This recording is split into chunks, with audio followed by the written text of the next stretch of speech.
Hello! I'm so glad you could join me. My name is Pixie. I make videos about the art I make and the books I read. And it's almost time for gothtober. So you know what that means. We're doing a TBR that I may or may not actually stick to. And we're gonna talk about gothic and spooky books. And it's exciting. This year's theme is creature feature. And the way I got my TBR prompts was I got to play a game, which was so fun. So you put your own monster together, and depending on what body parts you choose for your monster, you get a different prompt. So I chose to be headless, and one of the prompts I got was no plot, head empty. At least that's what I think it was. I wrote it down and didn't save it, but I wrote down like a shortened version. For some reason that wasn't the smartest move on my part, but we move on. But yeah, so you see how it's like themed and really fun. But every year there's diversity prompts. So let's start with those. For an LGBTQ book, I just need to read this. It's not the book's fault that I just read halfway last year and then stopped, because it is really interesting and educational. So Pride, if you don't know, was a hit movie in 2014 about the miners' strike in the UK in the 80s, and the LGBT groups or group that organized solidarity action with them. And this book is interviews with people who participated in that. So it's about class struggle and solidarity and LGBT struggle, which should be one and the same if you want to get anything done. This could also work for another prompt, which was multiple POVs, so that is an option. And then for an author of color, I have The Fifth Season by N.K. Jemisin, which I have also partially started, but I didn't get very far. I read it in like the waiting room for a doctor's appointment, which wasn't the best time to start reading it, I don't think, so I may just start over. But I've heard so many good things. All I know about The Fifth Season is that it's hard-hitting climate fantasy / thriller, kind of. And a mother loses a child, I have been warned. That's pretty much all I know. For the disability prompt, I always kind of struggle, which feels like I'm doing a bad job as a disabled person myself. I'm just also very picky with the books I pick up. But I found a fantasy book with an autistic main character that sounds really interesting. Unseelie by, let me see, Evil's Houseman. And it seems to be based around the changeling myth. This character is from the world of the Fae and has been switched out with a human child and is struggling to understand the human world. I'm excited to see how that plays out. And it comes recommended by random people on Book Talk that I don't actually know, but why would they lie to me? Surely I have the same taste as them. That was a joke. So for the head empty prompt, I'm pretty sure it was head empty, no plot. And I took that to mean no plot, just vibes, kind of.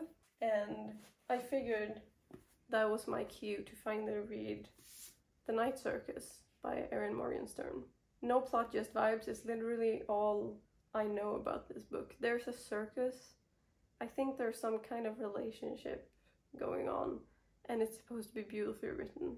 It sounds like I'm gonna love it, so I assume I will.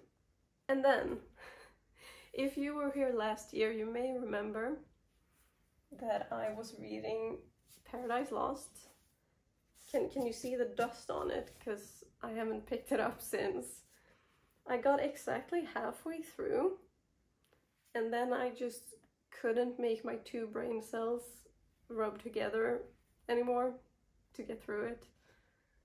But I am determined to finish it this year, and it works for the prompt multiple settings, because we have Eden, we have heaven, and we have hell. That's at least 3 settings. My thoughts so far is that it is very interesting to read this and sort of try and see the impact that this had on Gothic fiction, because it is kind of an influential work. But it's also fascinating as an atheist to read this Christian mythology and sort of try to put it together with the knowledge I do have about Christianity, because I was raised in a Christian culture and I did go to church a bunch as a youth, even though I was never religious, but all my friends were, so I hung out at church, because what else was I gonna do on a Friday night? I was home alone every other night of the week. Yeah, it's interesting. My take so far is that Satan kind of is making points.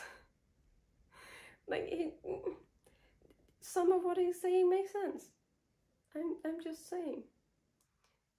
And that's like a divide in Milton scholarship, as I understand it. People who like take the side of Satan versus people who take the side of God. It's interesting. Then we have two prompts that I'm kind of treating as the same prompt. It's a web of lies and unreliable narrator. Because I feel like unreliable narrator implies that there are lies, even if it's just like lies of omission, because the POV character doesn't like see something. Like how toxic a group of people is, for example. Anyway, for those two prompts, I have two books. Bunny by Mona Awad and If We Were Villains by Emil Rio. I know it's weird that I haven't read this yet. It's also kind of weird that I haven't read this yet, but this is newer, so we can cut me some slack. But I really should have read If We Were Villains by now. I have no excuse. But both of these were on sale a little while back, so I bought them. Because I heavily assume that I will love both of these. So If We Were Villains is a group of students at a theater school who quote Shakespeare all the time, and they murder someone and get away with it, I think. It sounds really fucked up in a way that I'm going to really enjoy.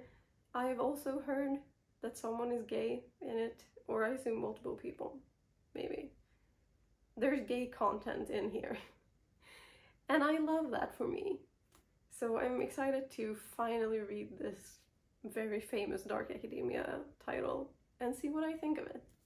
Bunny, also about a group of people at a school, because dark academia. And as I understand it, it's about toxic friendships between women, which is a fascinating topic to me. Like, I'm very interested in that. And then I have heard it gets super duper weird, and I don't really know many more details than that. But that's enough for me. Toxic friendship is all I need, and I'm in. I also really love this hot pink cover. It really speaks to me. Okay, and then I have two romance prompts, which threw me for a loop because I was not expecting that. One of them is fake dating. I decided to go back to my roots and just read something on AO3 with fake dating. I have a Loch Tomb fanfic in mind. 'Tis the Damn Season, and I did choose it because it's a Taylor Swift song lyric title by Knife Wife Camilla. I think it looks good, so that's what I have my eye on for the fake dating prompt. And if anyone tells me the fanfic doesn't count, none of this is real. Like, none of this matters. This is just for fun. So my second romance prompt honestly scares me. This is out of my comfort zone. So the prompt is monster romance, which is not a genre I am familiar with in like any capacity. I don't read a ton of romance in general. I kind of prefer fanfic for romance, for my romance needs. Now, if I wanted to be a coward with a monster romance, I could just say, well, there's a character in these books who's referred to as a monster, and someone is in love with her, so it's a monster romance. But we both know that that would be a lie. It's not a monster romance. So I'm gonna be brave. I found a book on Scribd that I can read for this prompt, And the title is How to Get a Girlfriend, parentheses, When You're a Terrifying Monster, close parentheses, by Marie Cardno. I looked for a sapphic monster romance because there seems to be a lot of straight monster romances, which is fine, just not what I want. I found a Goodreads list for sapphic monster romance, and there was like 6 books in total on there, and I thought this one sounded cute, so that's what I'm going to be exploring this genre with. I'm a little scared, but I think it's gonna be fun. Like, how could it couldn't possibly be worse than some of the things I read on AO3. Speaking of fanfic. So I'm sure it's gonna be fine, and I'm just a little baby about a new genre for nothing. So those were the books that I have gathered. I'm gonna leave links in the description so you can find out more about Gothtober if you're not here because you already know it. And so you can play the TBR game and get prompts and join in on the fun, because it's gonna be a lot of fun. It's the entire month of October. Did I say that? I don't think I did. I'm really excited. As you can probably tell, I put on a whole outfit today to film this. I don't normally look like this. I feel like I did the same thing last year and also said that same line. I hope to see you in Gothtober, and I hope you have a good rest of your day and have a spooky time. Have a good spooky season. Take care, and I will see you next time.